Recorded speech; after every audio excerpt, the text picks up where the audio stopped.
The Scream Kings are in no way responsible for any encounters with the paranormal, extraterrestrial abductions, eldritch insanity, hauntings, curses, hexes, demonic possessions, cryptozoological sightings, or any loss of sleep that may result from listening to this podcast.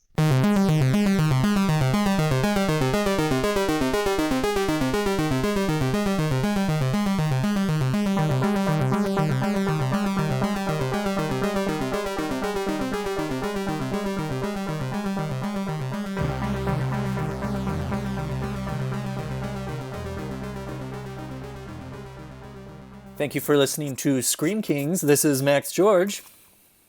And I'm Nathaniel Darkish. It rubs the podcast on its skin, or it gets the hose again. Yep, I went with that one. Yeah, that's beautiful. Such a wonderful image in my head to start us off with. Someone rubbing a podcast somehow over their skin? For you crazy listeners out there who know where that quote comes from, you get another 50 spooky points. I was going to say, if you got your spooky points from our last episode, and then another spooky points from this episode, you probably leveled up as a horror fan. Yes. We should actually, do that, have a, horror fan leveling cards and actually have, experience points. That'd be a fun thing to do in the community. We should figure that out eventually. That would be amazing. We need to do this. Well, everybody, welcome to our 4th episode! Woohoo! 7 episodes is what they say is when podcasts hit their stride and will be maintaining. So we're 3 away.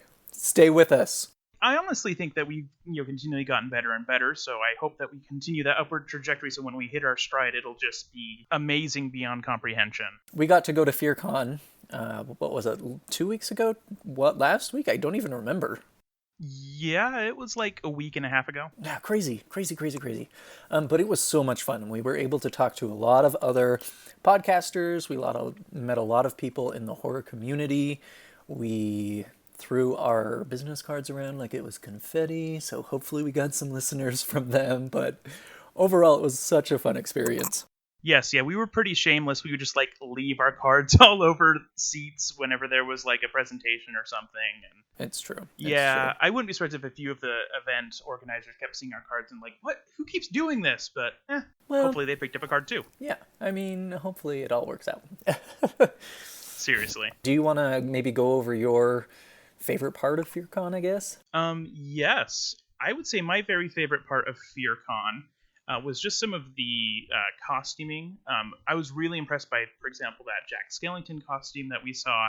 Yes. That even had its mouth move, which I don't know how that happened, but it was amazing. We should probably post those pictures on the Scream Kings Facebook page just so people can see how amazing these cosplayers were. Yes. And on our Twitter as well. Absolutely. And also, the really good Pennywise. There was a few that we didn't get pictures of. There was that Conjuring 2 family, which was awesome. Oh, yeah. And Norman Bates. That one was pretty sweet. Really just some really impressive cosplaying. And also, those there's some really amazing cakes that were, made to look like zombie diner waitress or, Pennywise or... There's a bunch of them, and they were all really, really impressive. So true. It was such a fun event. I mean, my favorite part was probably just interacting with a bunch of people who were horror fans. It felt like our people, our little crazy, weird horror family. It wasn't odd or anything to be so involved in horror, and that was kind of fun to see. Yeah, we definitely were among our people for sure, found our tribe.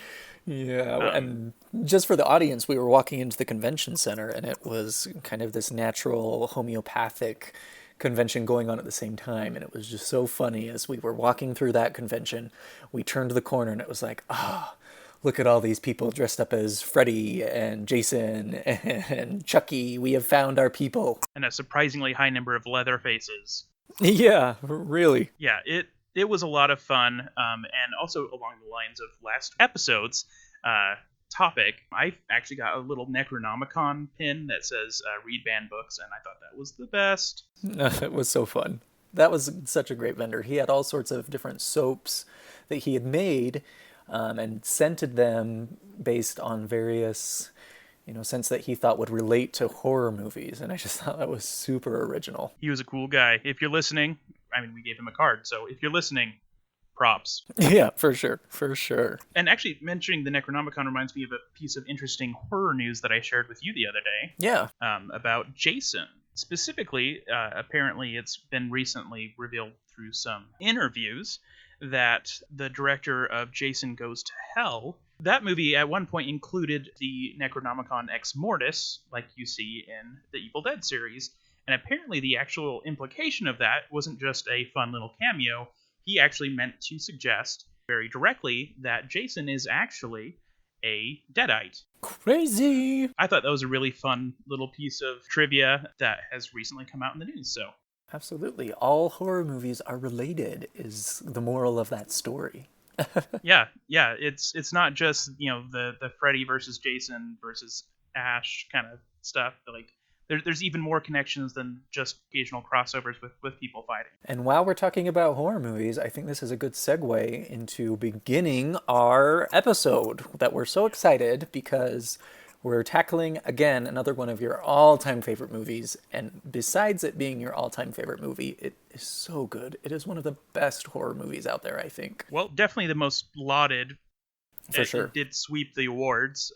We're, of course, talking about The Silence of the Lambs. Woohoo! We had a couple different, talking points. I guess just to kick us off, I just want to talk about how amazing the acting is. Oh my goodness. It is just insanely impressive with all of the acting. And I feel like we can get into that in much more detail when we actually start picking apart the movie. But let's stay on track, Nathaniel, and move into your segment, your wonderful, wonderful segment where you talk to us about horror literature and stuff like that. Fine. I guess I'll talk about that and then go to Silence of the Lambs. I guess I'll keep you on track. Yeah, this is like a weird role reversal. Hey, now. Anyway, I'm all ears. Okay, so in this episode's Studying the Strange segment, I wanted to talk a little bit about the very origins of horror. So this is going to be the first of several pieces on the origins of horror and some key players in kind of setting up the horror genre as we know it today. And so today I just kind of wanted to talk very generally about how horror has really permeated our culture as human beings from the very beginning. If you look at some of the oldest known writings, there's definitely a lot of imagery that we can associate with modern horror.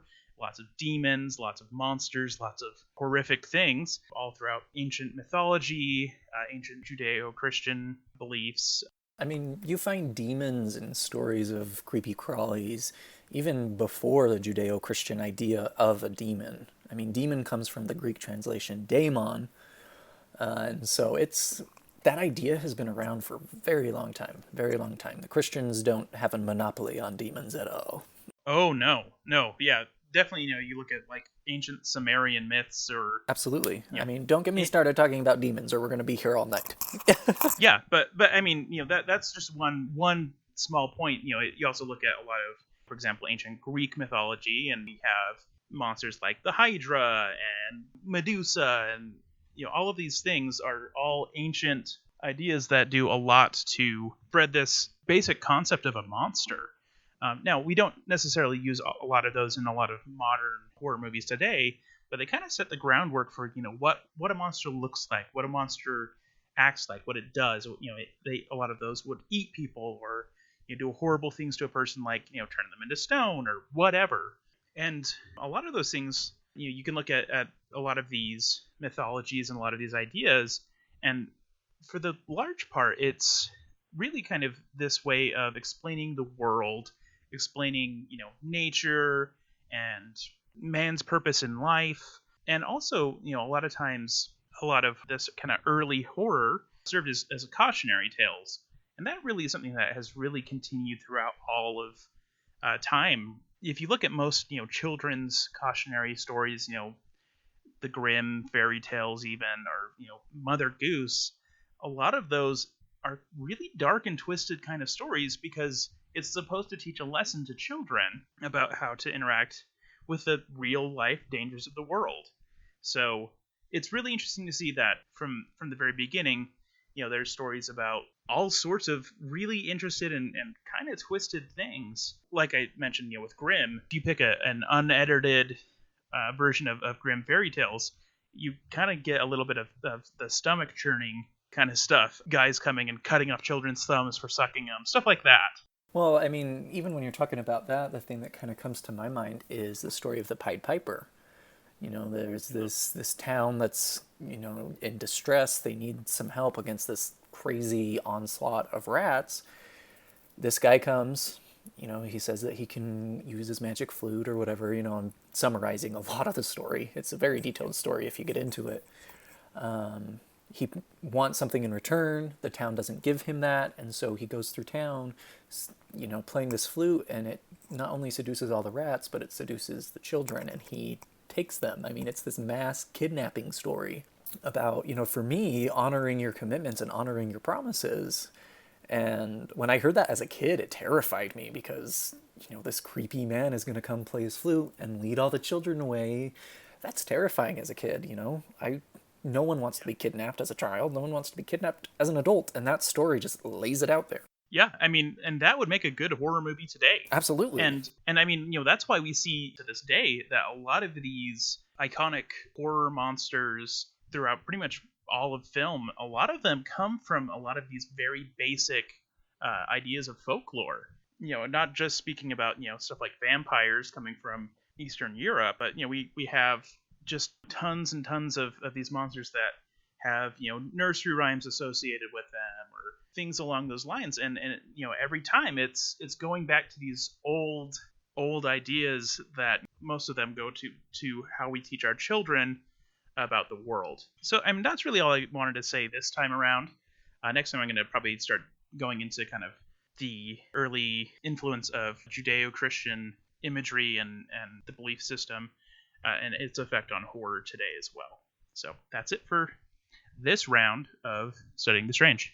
Well, no, I think that's a great segue, too, into the movie because, again, you can parallel a bunch of horror movies to that same idea that there's this cautionary foreboding, something scary is about to happen, and it is an insight into human nature and human character of, okay, well, what is the right thing and what is the wrong thing to do when faced with this troubling event? So, speaking of very troubling events, we have a story, Silence of the Lambs, which starts with a serial killer at large. He has skinned and killed 5 young women at the point where our story begins. Poor Buffalo Bill. I'll get into Buffalo Bill in a little bit, but poor Buffalo Bill. Yeah, poor, murderous, terrible, creepy Buffalo Bill. I'm not empathizing with the serial killer. I'm empathizing with his life and what had to have happened in his life to get him to the point of where he was at. Yes.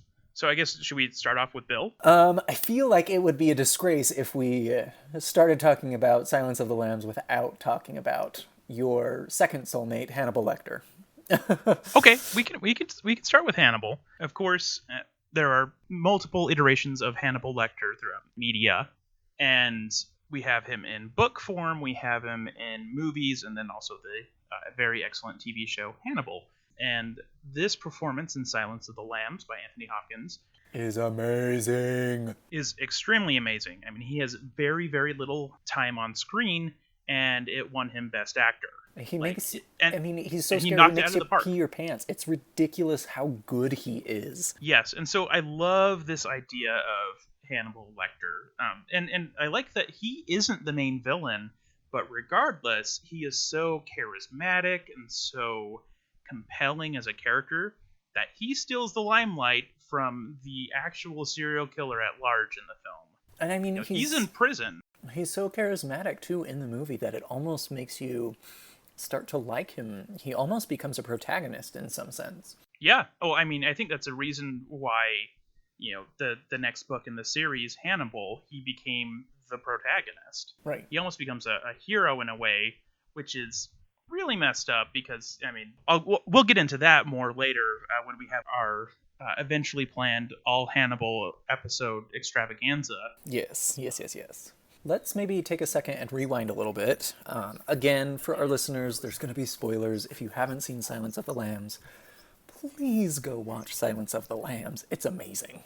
Yeah, like, just stop listening to this episode because you could be watching Silence of the Lambs instead.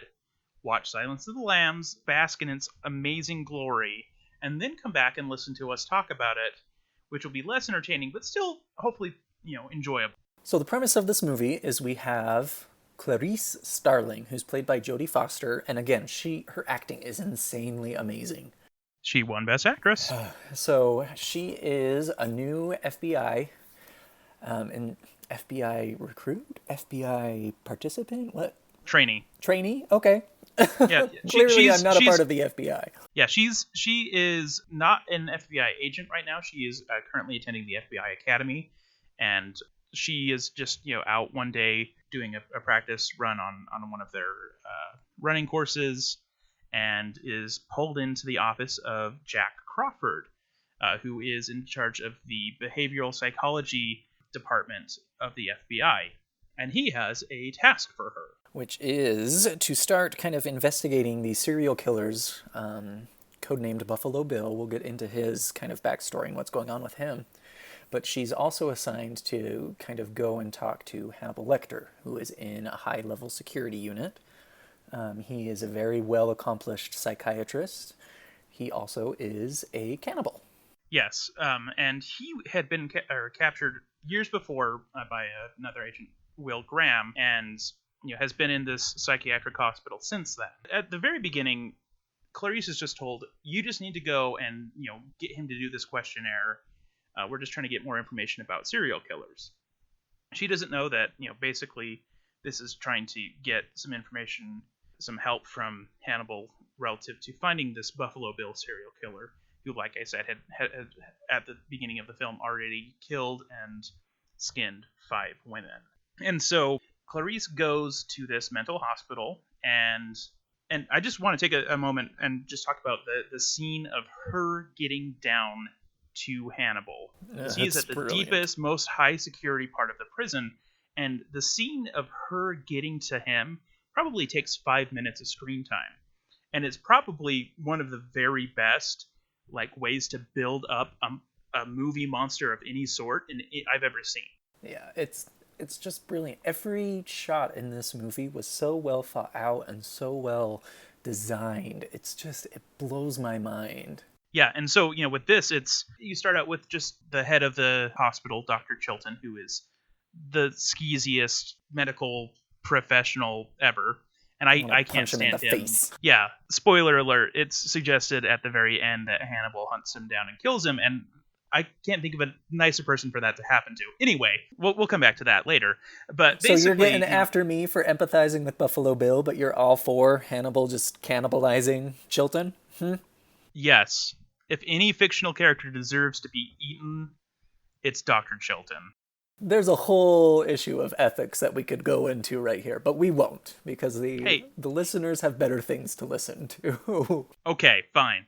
So, it starts with Clarice getting instructions of don't pass him anything, don't approach the glass, and then, they're walking down and passing through different security gates and all that, and he shows her a picture of what Hannibal did to a nurse after pretending to have chest pain. And he did it with a ballpoint pen, and he just presumably just really jacked her up. You don't even see the picture, which is actually something also I really like about the film, is that a lot of the violence and horror of the film is implied, which makes it honestly scarier.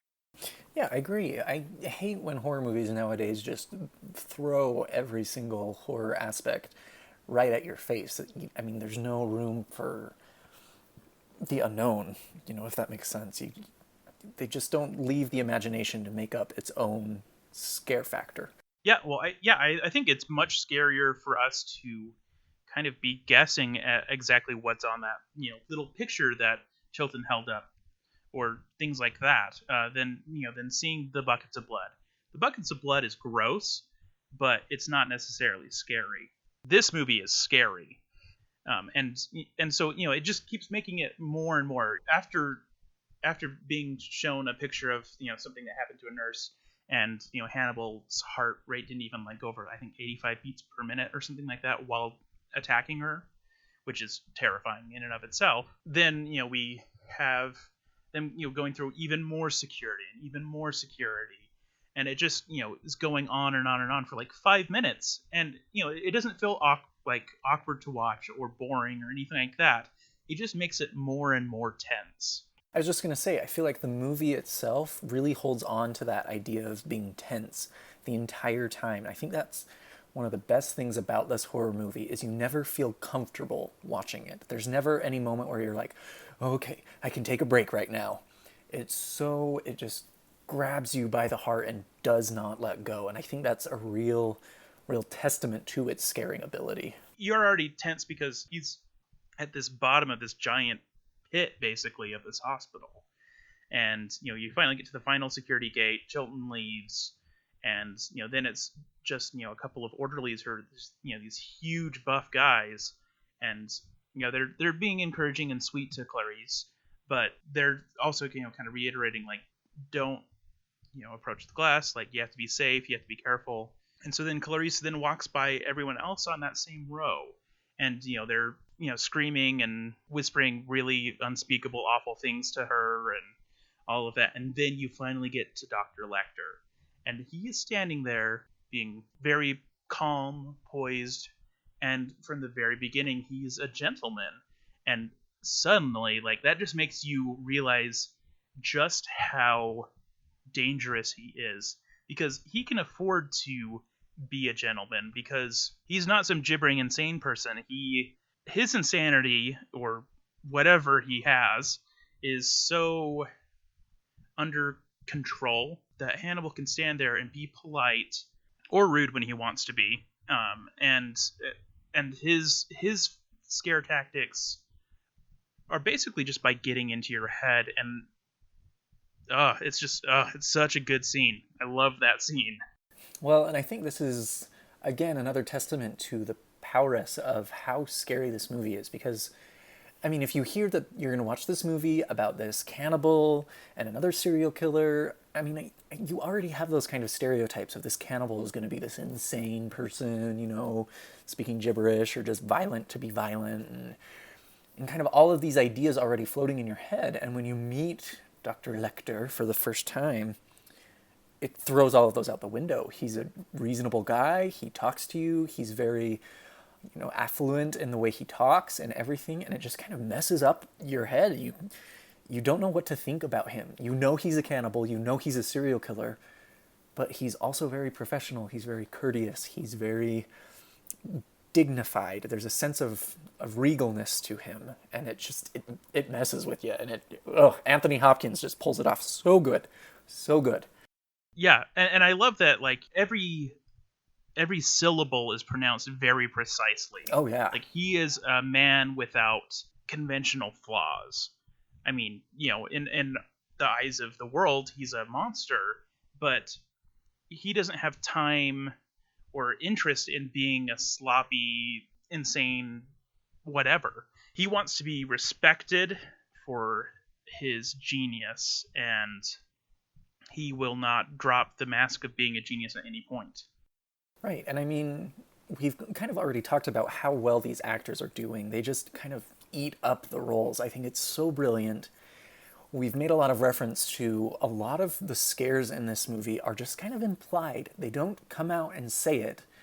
I mean, of course, there are a few moments, especially Buffalo Bill's story, where you see a lot of the terror and a lot of the psychological fear that is involved in that.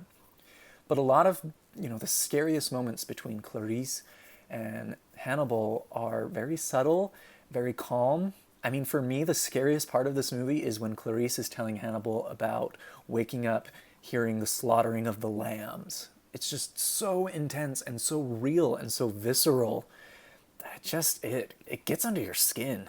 Yes, and I think that also really is a testament to Jodie Foster's amazing performance, because she plays the role of Clarice, who, is this, young woman who is trying her best to do good and trying to kind of emulate her father, who was a police officer, was killed in the line of duty. She has to kind of sacrifice sharing that with this monster, with Hannibal Lecter, in order to get information about this serial killer. Buffalo Bill. So basically, it's at a great personal cost to herself.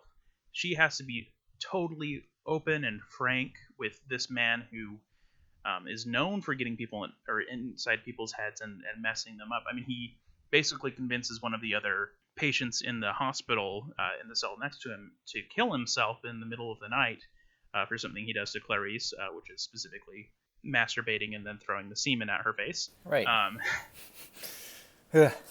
Yeah, he punishes that other patient for being rude. He talks him into killing himself. Like, that's the kind of power that Hannibal Lecter holds. And so Clarice, knowing that about Hannibal, has to, kind of open herself up to his scrutiny and his, I guess, psychoanalyzing.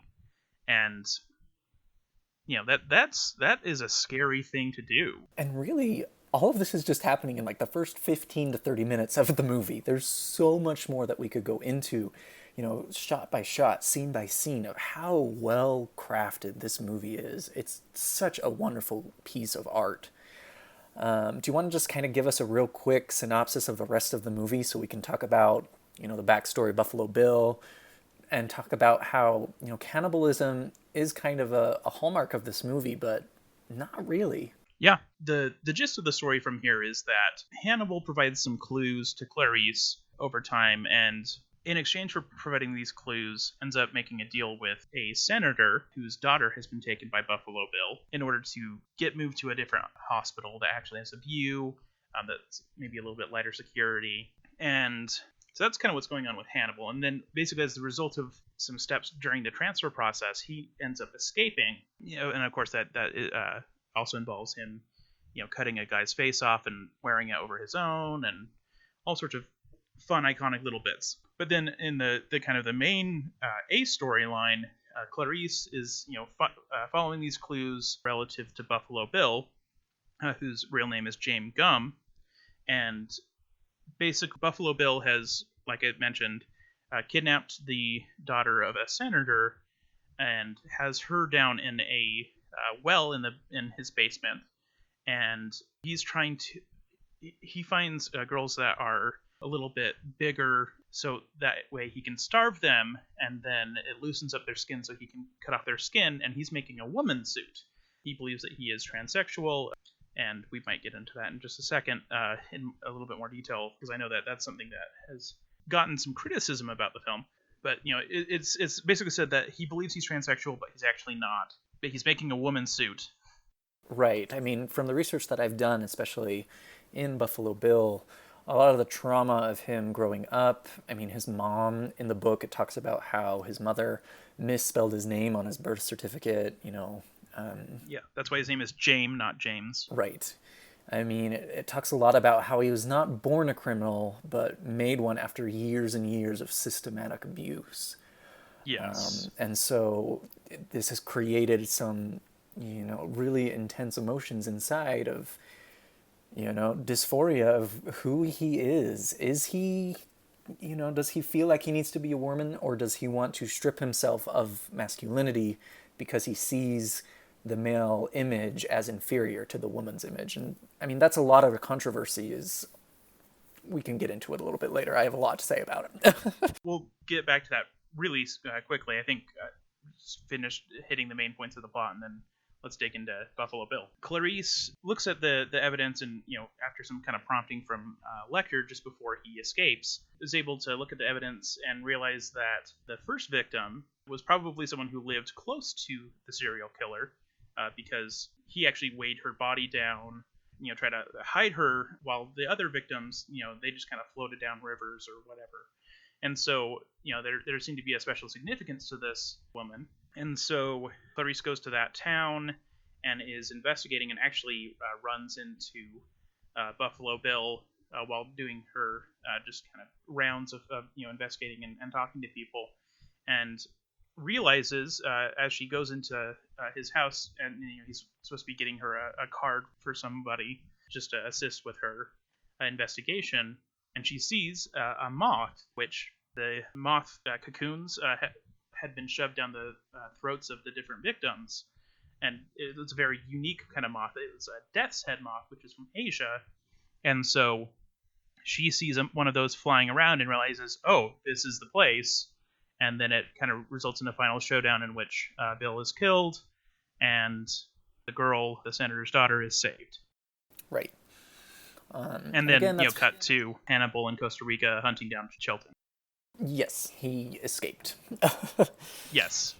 And again, there's so much in this movie I think that we can talk about, but let's just kind of focus on the main points. I know we've talked a lot about how the scares in it are very subtle, how they try and just kind of, in the context of what they're doing, is where the fear is.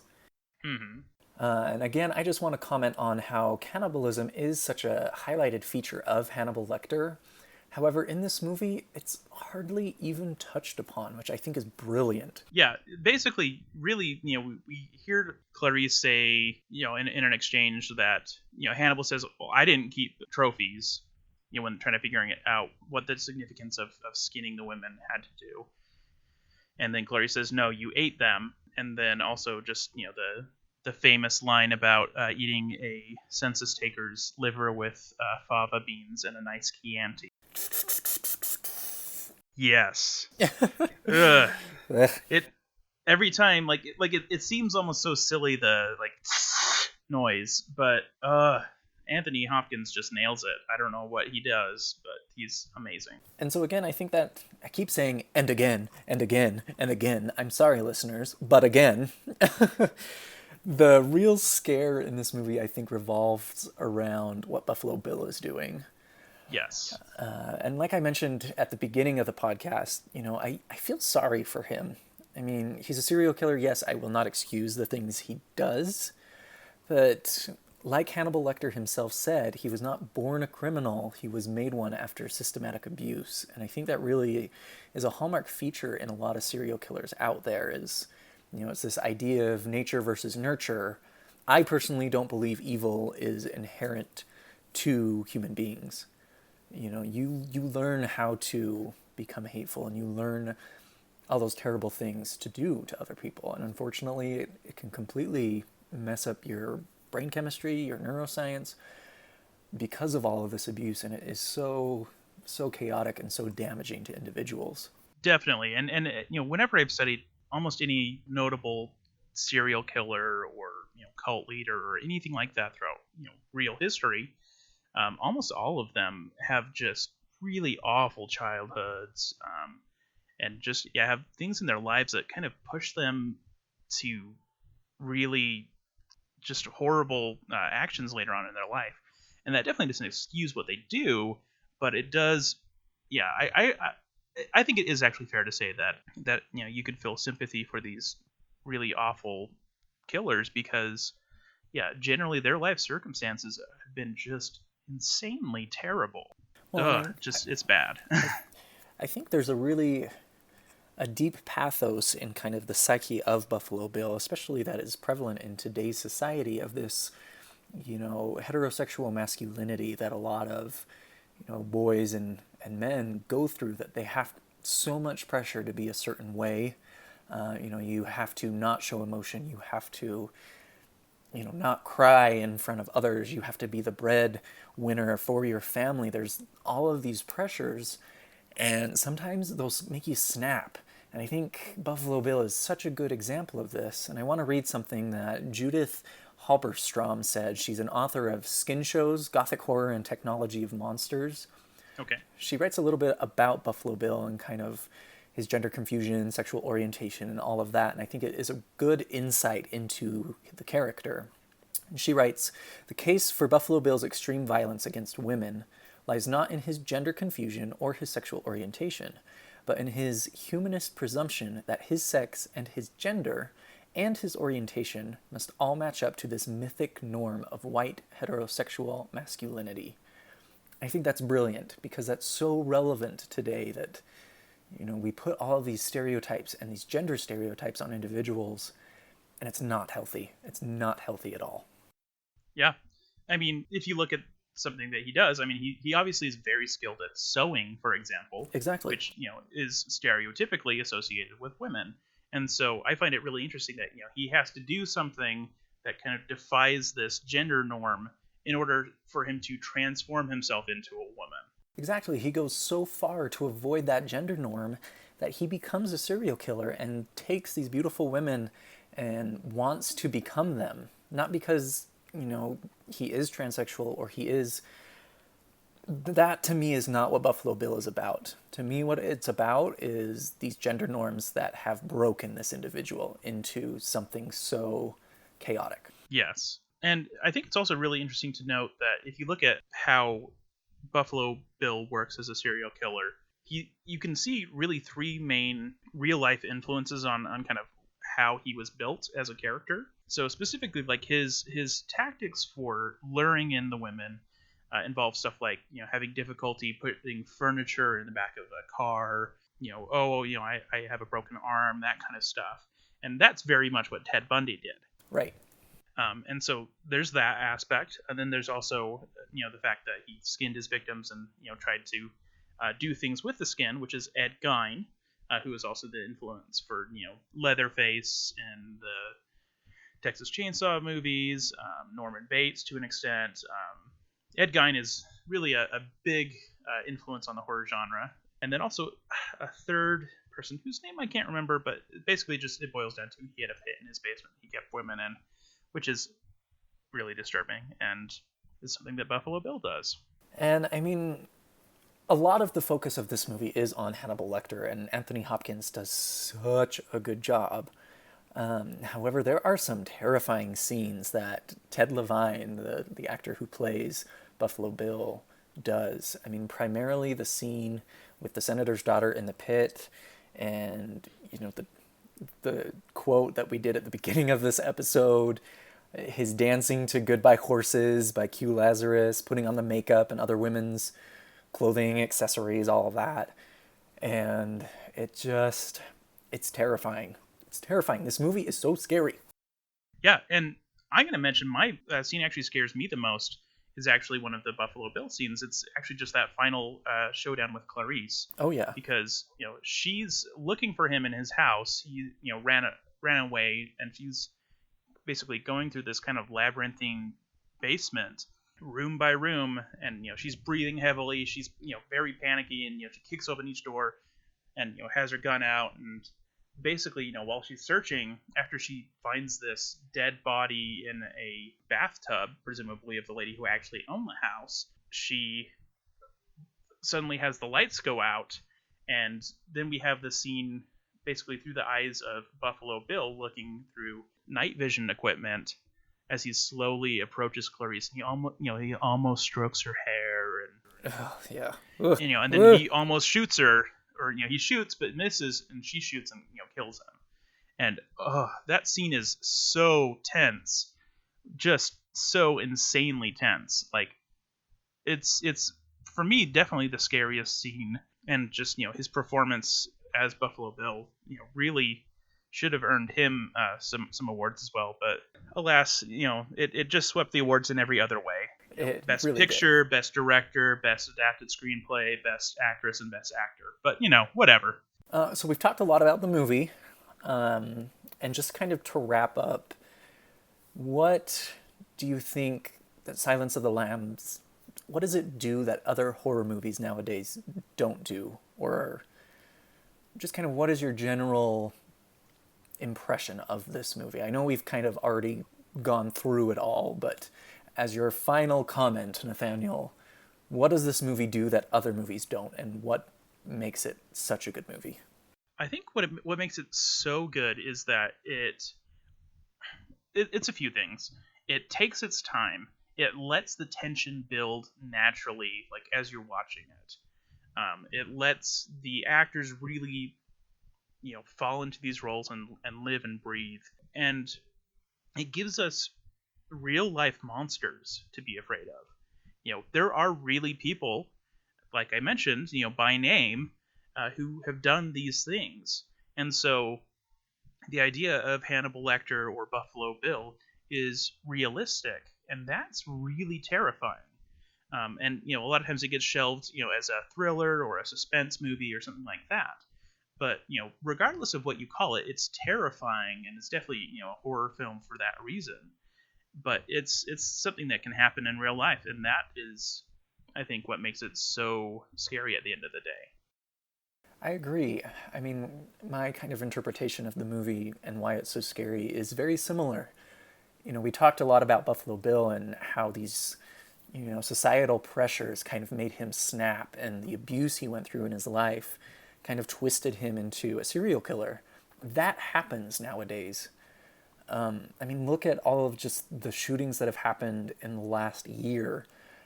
Sandy Hook, the Las Vegas shooting, this one that we just had at the church in Texas. We don't know what's going on in people's lives, and we don't know how much pressure those events are causing them, and who knows when someone is going to snap and just lose it. And that is terrifying. It really is terrifying. Yeah, like I said, it's the real life monsters that really get under your skin. You can go to bed at night and be afraid that there's a monster under the bed, but it's even scary to look out your window and realize that so little about your neighbors. They might be a serial killer. You don't know. Like it's that kind of stuff that really gets under your skin. And I would even take it one step further, and you look into the mirror and you think you know yourself, but sometimes you don't, and you don't know if you're going to snap one day or what is going to happen in your life to cause you to snap. That this movie shows you that darkness of the human enigma, and I think it's brilliant. Yeah, and I think it also does, along those lines, I think that also kind of emphasizes the point that it's probably good to, if you're dealing with anxiety or depression or any sort of mental illness, get some help with it. I'm going to say right now, I deal with anxiety and depression and some OCD tendencies. I see a psychiatrist regularly, and it has done so much to help me as a person.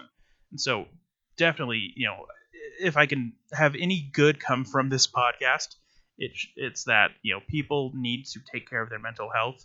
We should destigmatize it because not getting mental health issues treated is can result in in worse depression. A lot of times it results in suicide. A lot of times people who are suffering from mental illness are the victims of crimes more often than the perpetrators of them. I also wanted to note, and then also finally, it can result in really bad things. It's really rare, but we don't want anyone to have to, suffer when there is mental health help out there. And along that line, too, I just want to kind of make it very apparent that if you belong to the LGBTQ community and you're feeling those societal pressures and norms, that there is help out there. If you are feeling depressed to the point where you are starting to feel suicidal, please reach out to friends or family that you can trust and you feel safe around so that they can help you and help you kind of on the right track. And I just want to provide our listeners, if any of them are struggling with anything like that, the hotline for the Trevor Project, which is an awesome organization that helps youth who are struggling with those issues to kind of help them accept themselves. And the phone number to that is just 866-488-7386. And again, please, if you are to that point, please reach out and get help. It's better than anything else that you can do. So on that note, I feel like we left that pretty heavy. Should we move into my occult corner? Yes, we should. I'm excited about this one. So a lot of people, I'm sure, are imagining that I'm going to be talking into kind of the history of cannibalism and what it means. And I thought about doing that for a really long time. I was going to go into this idea that eating human flesh makes one stronger because you absorb their power, their energy. I also thought about talking about the Wendigo and how it is a very common story in different mythologies of a cannibalistic kind of a monster. But then I decided to completely not do anything about that. We'll come back to those later. We will come back to cannibalism. Can we make that a hashtag? Hashtag we will come back to cannibalism. Well, I mean, with the longer character limits, that probably wouldn't be that bad of a hashtag these days. And if you are on Twitter, definitely check us out. Shameless plug for social media. Shameless plug. So what I wanted to talk about today is actually the moth from this movie and from the novel. The moths that they use in the novel and the cinema production are actually different, and it's got a lot of creepy mythos to it. It's pretty interesting. And I'm just going to throw in real quick, the book Silence of the Lambs is extremely well adapted. I think it's a wonderful read. I love it in equal portions to the film. And other than this slight difference with the moths and a few other nitpicky details, it's basically the same thing. Okay, now go ahead. No worries. So I want to talk about the moth that they feature in the movie first. It's a little less kind of creepy than the one that is featured in the book. They're very similar in species, but they are different. So the one that they kind of highlight in the movie is known as the Death's Head hawk moth. And there's actually 3 subspecies of this moth, and kind of the key feature of this animal is that the back patterns that you see on the moth start to kind of look like a skull in some situations. And for me, I can see it very apparently. I don't know about you, Nathaniel. Yes. Oh, and I mean it's used on all of the posters and cover art for basically everything associated with the book or the movies. So right, and yeah, it looks like a skull. Because of that skull pattern, a lot of cultures who obviously are around this moth have associated it with supernatural and evil and have a lot of superstitious fears. And especially because this moth also can make like a mouse-like squeaking noise. It's a sharp noise. It sounds like a moth or a mouse. It's really creepy. It just kind of throws off your senses. You think it should be a mammal, and then you find out it's a moth. Yeah, I don't like that. Yeah, that's kind of gross. And the moth that they use in the movie is actually, you find it in a lot of media, primarily in Bram Stoker's Dracula. This is the type of moth that he is sending to Renfield to consume. So, the last last thing I want to say about the moth that they use in the movie is that there are 3 subspecies. They're all within the same family of moths. The first one is the Acherontia atropos. The second one is the Acherontia lachesis. And then the last one, Acherontia styx. And those subnames all derived from Grecian myths. So the first revolves around the Moirai of Greek mythology, which are known as the Fates. Atropos is the one who, let me find my notes, allots the correct amount of time of life to a being. So right there you see, the subname of this moth is associated with the fates and death and life.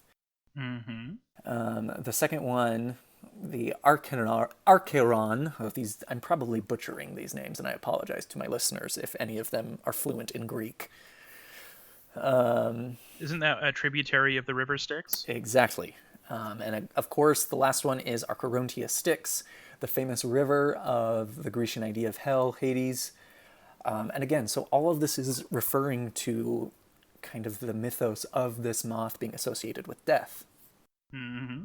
So the moth that they use in the book is a little bit different. It's a different species. It's an Arabid moth, which is called the Ascalapha ordorata.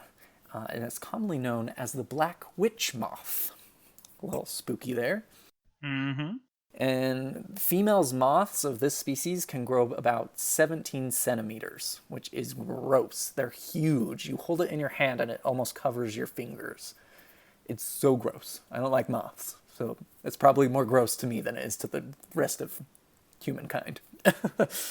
It's a little gross, even though I don't really mind moths that much. So this moth is very much associated with death and kind of this pathos of creepiness. There are a lot of different mythologies out there who symbolize it as a harbinger of doom and death. Primarily the Mexican and Caribbean folklore say that one of these moths flying into the house could be considered bad luck, especially in the Mexico tradition that if there's a sickness in the house and the moth enters into the house, they believe that the sick person will die. So That's a little ominous. make sure you have your moth lights so that they fly to the moth and not your house. In Jamaica, this moth is actually seen as the embodiment of a lost soul, or a soul that hasn't found peace yet. In Hawaii, this black witch moth is actually associated with death, but it also has a happier connotation with it as well. If you see this moth after someone has recently passed away who's been beloved to you, the Hawaiian tradition states that this is actually the soul of that person coming to say goodbye, which I think is pretty sweet compared to all of the other myths that we've just gone over. Two more that I want to talk about. In Paraguay, this moth, this is crazy, but there's a mistaken belief that the moth urinates over the human victims and inoculates them with their eggs, which then will develop into maggots, of course, under the skin. They believe that if it can touch your eyes, you'll go blind, and they believe that these maggots can completely just consume you, and I'll let the imagination take it from there. Yeah, lovely, lovely, lovely, lovely. And then the last thing that I want to talk about, the black witch moth, is also known as la mariposa de la muerte, which is the butterfly of death in Spanish. So again, this moth, in all sense of the idea, is associated with death and can kind of be seen as a type of Grimm from other kind of traditional mythologies out there. As you see this moth, death and doom and sickness are going to be coming your way. Yeah. I also love that, if you look at it just, from a very basic point of view, I mean, moths undergo this, transformation process like Bill himself was doing. He was trying to transform from a man to a woman, and and it seems like it's really significant that the cocoon was in the throats of these women, because they are kind of contributing to his transformation. So I think it's a really cool also imagery piece that goes with the moth as well. Absolutely. All right, well, that is really all we had today for this episode. We love this movie. If you didn't figure that out already, then please re-listen, because the movie is so amazing, and we urge everyone to go and watch it. And then watch it again. And then after you watch it, listen to our podcast again and go and give us reviews. Or follow us on Facebook or Twitter, or give us a shout out to your friends. Really, anything you can do to spread the word is super appreciated and super helpful. And speaking of you listeners, I just want to say thank you so much. I mean, this is our 4th episode, and we've had such a great response from everybody. I mean, my boss at work has listened to us, and I think that's just so amazing. It's really made podcasting much more fun than I anticipated it to be. I thought nobody was going to listen, so thank you. Yeah. And I also just want to say thank you as well. Do you want to also plug the other podcast that you appeared on recently? Yes, of course. If you haven't listened to it already, please go and check it out. It's called Monsters Out of the Closet, and it is another horror-themed podcast with an emphasis on the LGBT community. It takes a bunch of different stories and medium that are LGBT-friendly and presents it in a horror theme. And I was a voice actor for them, and I hope to continue to be one. I had a blast. Yeah, I checked it out. I enjoyed it a great deal, especially the little excerpts from a horror opera that is apparently coming out soon. That was really cool to have that included throughout it too. Absolutely. They do a great job. I could rave and rave and rave and rave. Yep, but I guess our time is up. We might actually be slightly under an hour per month, so that's really nice. So we better stop right now. Okay, thanks. Thank you, everybody. We love you. Goodbye. Bye.